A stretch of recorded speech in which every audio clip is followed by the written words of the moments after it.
Orang mengajar, mari dengar. Jangan buat bodoh sangat duduk di rumah. Nah, time bainal isyak, bainal maghrib wal isyak ni, antara maghrib dengan isyak. Orang putih panggil prime time, waktu perdana untuk belajar agama. Pasal kebanyakan ni dalam Malaysia ni, dari Perlis sampai Johor Bahru, kuliah maghrib. Orang nak belajar agama. Tak. Duduklah sekejap pada majlis ilmu.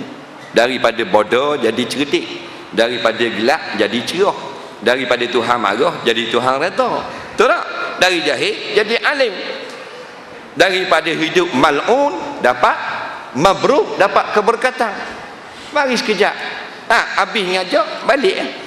Tengok waktu berita pukul 8. Hari-hari waktu berita. Ada tak malam yang tak ada waktu berita? Ada?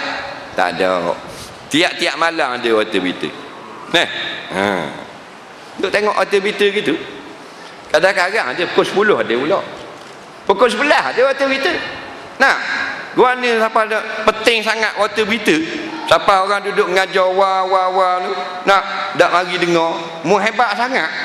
Nah, kadang boleh tengok. Tak ada berita Melayu, berita orang putih. Tak ada berita orang putih, berita Tamil.